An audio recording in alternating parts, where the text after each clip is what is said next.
ಎಲ್ಲರಿಗೂ ನಮಸ್ಕಾರ. ನನಗೆ ಕನ್ನಡ ಸರಿಯಾಗಿ ಬರೋದಿಲ್ಲ. ಏನಾದರೂ ತಪ್ಪು ಮಾತಾಡಿದ್ರೆ ದಯವಿಟ್ಟು ಮನ್ನಿಸಬೇಕು. ಸತ್ಯರಾಜ್ ಅವರ ವಿವಾದ ಬಗ್ಗೆ ನಾನು ನಮ್ಮ ನಿರ್ಮಾತೃಗಳು ಒಂದು ಕ್ಲಾರಿಫಿಕೇಶನ್ ನಿಮಗೆ ಕೊಡಬೇಕೆಂದು ಆಸೆ ಪಡ್ತಾ ಇದ್ದೀವಿ. ಕೆಲವು ವರ್ಷಗಳ ಪೂರ್ವ ಅವರು ಮಾಡಿದ ಕಮೆಂಟ್ಸ್ ನಿಮ್ಮಲ್ಲಿ ಅನೇಕರಿಗೆ ಮನಸ್ಸಿನಲ್ಲಿ ನೋವು ತಂದಾಯಿತು. ಆದರೆ ಆ ಕಮೆಂಟ್ಸ್ಗೂ ನಮಗೂ ಯಾವ ರೀತಿಯಲ್ಲೂ ಸಂಬಂಧವೂ ಇಲ್ಲ. ಅದು ಕೇವಲ ಸತ್ಯರಾಜ್ ಅವರ ವ್ಯಕ್ತಿಗತ ಅಭಿಪ್ರಾಯ. ಒಂದು ತಿಂಗಳ ಮುಂಚೆ ಸೋಷಿಯಲ್ ಮೀಡಿಯಾನಲ್ಲಿ ಈ ವಿಡಿಯೋ ನೋಡೋ ತನಕ ನಮಗೆ ಈ ವಿಷಯನೇ ಗೊತ್ತಿಲ್ಲ. ಅವರಿಗೆ ಕಮೆಂಟ್ ಮಾಡಿ 9 ವರ್ಷ ಆಗಿದೆ. ಆಮೇಲೆ ಅವರು ನಟಿಸಿ ನಿರ್ಮಿಸಿರುವ ಎಷ್ಟೋ ಚಿತ್ರಗಳು ಕರ್ನಾಟಕದಲ್ಲಿ ರಿಲೀಸ್ ಆಗಿವೆ. ಬಾಹುಬಲಿ ಪಾರ್ಟ್ 1 ಕೂಡ ರಿಲೀಸ್ ಆಗಿದೆ. ಅದಕ್ಕೆಲ್ಲ ನೀವು ಹೇಗೆ ಆದರಣೆ ತೋರಿಸಿದ್ದೀರೋ ಅದೇ ರೀತಿಯಲ್ಲಿ ಬಾಹುಬಲಿ ಪಾರ್ಟ್ 2 ಅನ್ನು ಕೂಡ ಆಧರಿಸಬೇಕೆಂದು ರಿಕ್ವೆಸ್ಟ್ ಮಾಡ್ತಾ ಇದ್ದೀವಿ.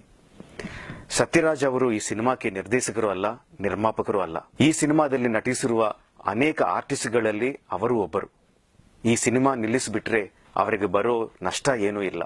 ಅವರೊಬ್ಬರು ಮಾಡಿರುವ ಕಮೆಂಟ್ಸ್ ಮೂಲಕವಾಗಿ ಇಷ್ಟು ಜನ ಎಫೆಕ್ಟ್ ಆಗುವುದು, ಅವರ ಮೇಲೆ ಇರುವ ಸಿಟ್ಟನ್ನ ಬಾಹುಬಲಿ ಚಿತ್ರದ ಮೇಲೆ ತೋರಿಸೋದು ಸರಿಯಿಲ್ಲ ಅಂತ ತಿಳಿಸುತ್ತೀವಿ.